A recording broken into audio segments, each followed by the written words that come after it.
Herzlich willkommen bei Dennerle. Heute sprechen wir mal über das Thema Pflanzenpflege. Und für dieses Thema habe ich einen Gast bei mir an der Seite, das ist der Gerrit. Hallo.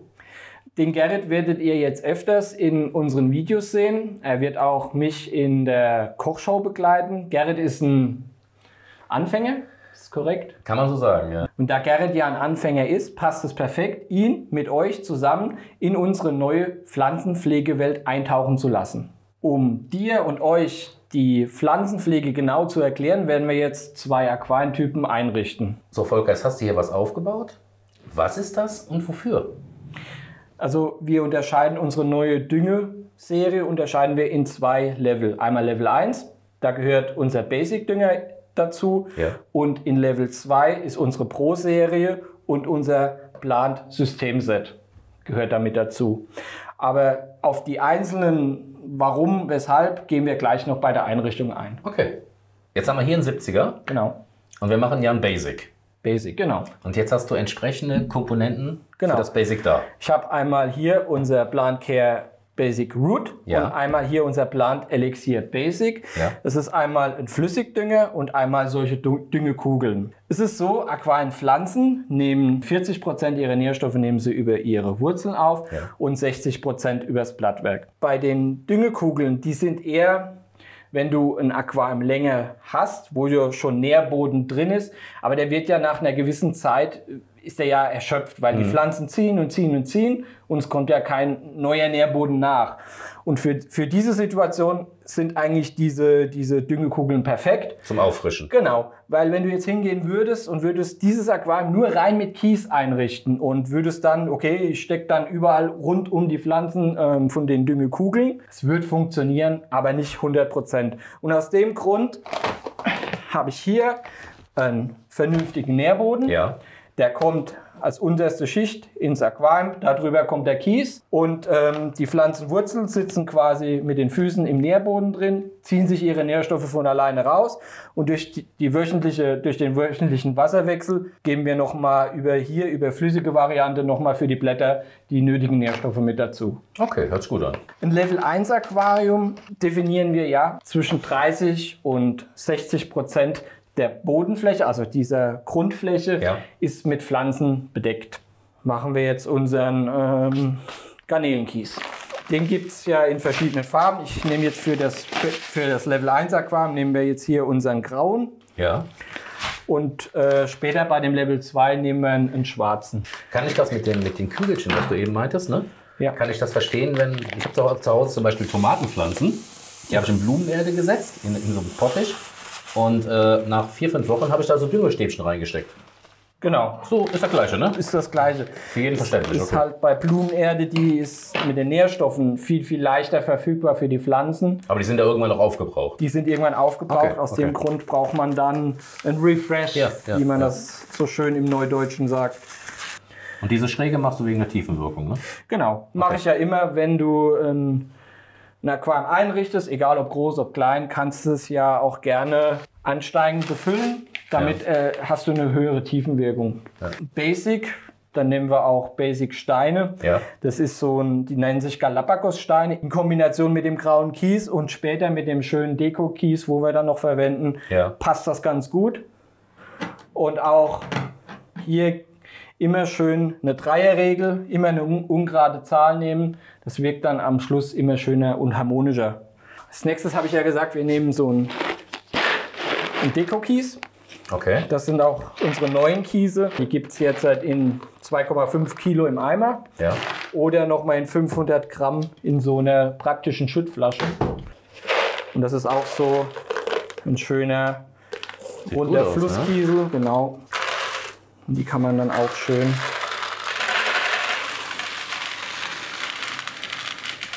Jetzt hast du da die Pflanzen. Genau.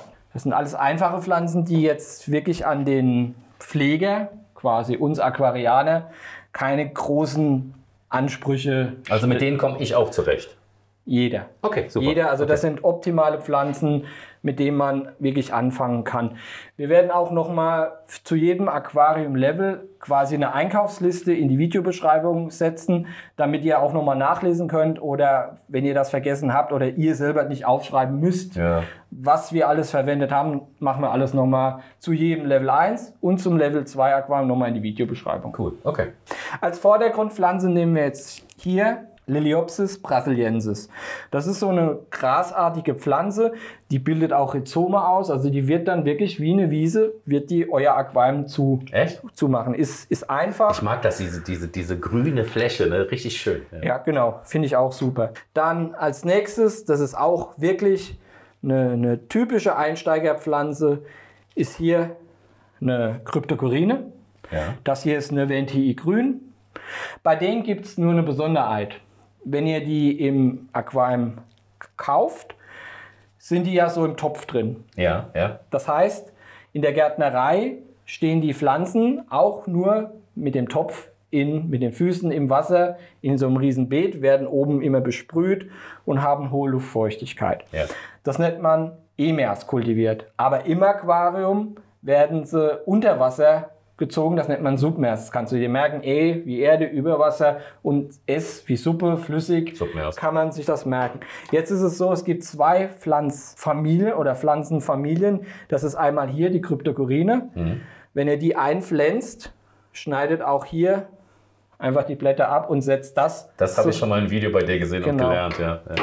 Aber du hilfst der Pflanze damit, weil du wirst, die Pflanze merkt jetzt, oh, jetzt habe ich keine Blätter mehr, jetzt muss ich neue Blätter austreiben. Aber die ist ja schon unter Wasser und sie treibt dann schon die Submersenblätter aus, weil wenn ihr das nicht macht, kann es passieren, dass die Blätter abfaulen und die ganze Pflanze kaputt geht. Und aus dem Grund habe ich auch schon erlebt, ja. Ist das ein guter Trick für bei Cryptocorynen, und wir haben noch eine andere Art, wo wir das so machen sollte, weil es einfach den ganzen... Du schneidest aber auch die Wurzeln direkt. Ja, die Wurzeln so einen guten Zentimeter. So, was hast du jetzt da? Gerrit, das ist jetzt eine typische, wirklich, also jeder Aquarianer, Ich habe die auch schon gehabt. Der hatte diese Pflanze schon in der Hand. Ja. Egal, ob es jetzt dieser Typ war oder ein anderer Typ. Also diese Familie der Pflanze, hat jeder Aquarianer schon gehabt. Ja. Und zwar ist das eine Echinodorus. Ja. Und ich habe ja eben gesagt, es gibt zwei Arten an Pflanzen, die man am besten die Blätter abschneidet. Ja. Das ist einmal die Cryptocoryne und das andere ist diese Echinodorus. Weil die hat echt sehr hartes Blattwerk. Ja. Und auch diese Pflanze wird unter Wasser, gerade diese wird rot marmorierte Blätter bekommen und die wird diese Blätter abwerfen. Aus dem Grund geht man auch hier einfach hin und abschneiden. Schneidet es ab. Ist ja wie beim Friseur hier. Ja, und setzt das ins Aquarium. Als erste Hintergrundpflanze haben wir hier eine Lysomachia. Ja. Lysomachia ist wirklich prädestiniert für Anfänger, wirklich ist eine sehr, sehr schnellwüchsige Pflanze, was auch hilft, das Nährstoffungleichgewicht schnell in den Griff zu bekommen. Und als allerletztes eine schöne Besonderheit. Ich werde auch oft gefragt, sag mal Volker, kann man eine einfache rotstängliche oder rotblättrige Pflanze verwenden? Gibt es sowas? Ja, die gibt es. Und für einen Anfänger? Ja, die ist absolut Anfänger geeignet. Okay. Die nehme ich auch super gern. Wenn ihr die lässt und ihr habt keinen Deckel oben drauf, wächst die auch oben raus. Ja. Sieht mega geil aus. Das ist Ludwigia palustris Super Red. Jetzt hast du die Pflanzen gepflanzt. Genau. Damit sind wir fertig. Genau. Jetzt werde ich sie in Betrieb nehmen, Wasser rein, Technik. Aber das zeigen wir jetzt nicht. Wir gehen jetzt gleich direkt zum zweiten Aquarium. Zum Schluss des Videos werdet ihr auch noch sehen, wie das Aquarium sich innerhalb von 3 Monaten entwickelt hat. Und Adressen, Instagram und Facebook, alles unten in der Beschreibung.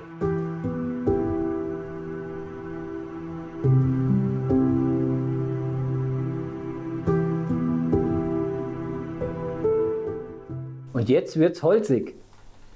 Willkommen in Runde 2. Das ist der Volker. Mein Name ist Gerrit und wir machen jetzt ein Level 2 Genau. Aquarium. Dafür habe ich was vorbereitet und zwar Level 2, wirklich, das steht ja bei uns auch für Pro, also wirklich Vollgas, schöne Pflanzen, schönes Aquarium. Und da habe ich hier noch so eine schöne Wurzel gefunden bei uns im Lager. Ja. Du wirst dich jetzt wundern, warum ich hier so eine Acrylplatte dran geschraubt habe. Ich nehme die so, wie ich sie bekomme. trocken. Und natürlich muss man die dann beschweren. Wenn man die jetzt halt so ins Aquarium reinmachen würde am Anfang, ja, ohne Wasser würde das alles schön aussehen, aber irgendwann macht es flupp, wenn Wasser reinkommt und wird auftreiben. Aus dem Grund nehme ich gerne so entweder ich nehme Steine oder ich nehme jetzt hier so eine Plexiglasplatte, weil auf der Plexiglasplatte ist später der Kies, der hält dann die Wurzel nach unten. Es gibt auch Leute, die gerne kleben. Ich bin jetzt kein Freund, ich klebe zwar später ein paar Pflanzen drauf, aber ich bin immer ein Freund von so wenig Chemie, wie es geht im Aquarium. Ich klebe immer. Ja.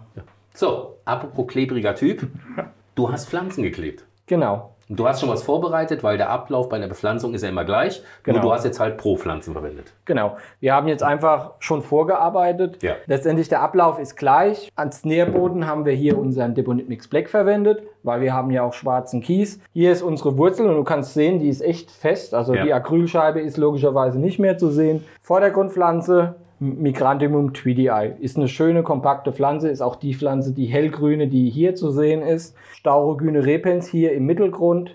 Als andere Mittelgrundpflanze habe ich hier die Cryptogyne Fancy Pink. Ja. Ist eine sehr elegante Pflanze, wirklich, die wird richtig knallepink. Okay. Und auch hier unter dieser RGB wird die richtig toll leuchten, also wirklich eine geniale Pflanze. Im Mittelgrund habe ich hier nochmal auf die, weil ich hier auch Aufsitzerpflanzen brauche, habe ich Anubias nana Bonsai. Das ist jetzt keine anspruchsvolle Pflanze, aber das ist eigentlich die oder Bucephalandra sind eigentlich die schönsten Pflanzen, die man verwenden kann als Aufsitzerpflanzen, nach meiner Meinung, weil die halt auch schön von Blattwerk schön klein bleiben. Ich habe mich hier für die entschieden, weil das einen schönen dunkelgrünen Kontrast hat zu den anderen hellen Pflanzen. Als Abrundung habe ich hier eine Hygrophila pinnatifida.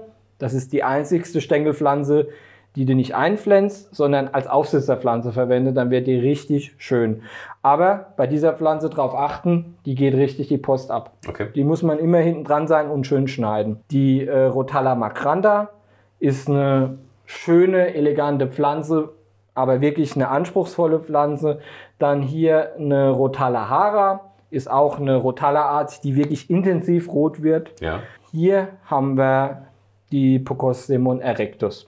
Am Schluss des Videos zeigen wir euch nochmal das komplette Aquarium, wie es sich entwickelt hat und wie es dann nach ca. 3 Monaten aussieht. Ja.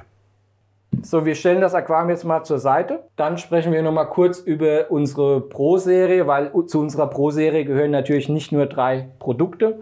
Da gehören auch noch viele besondere, gute Produkte mit dazu. Und da sprechen wir jetzt gleich nochmal drüber. Okay.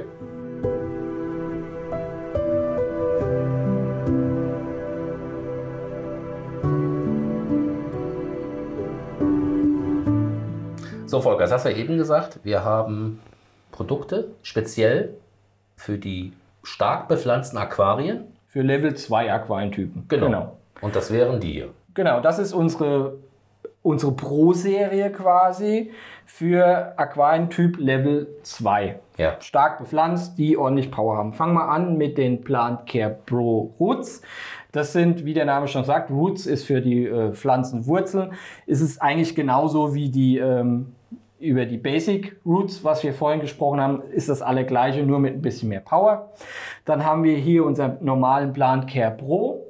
Leute, die schon länger unser Düngesystem verwenden, kennen den als Scaper Screen. Ja.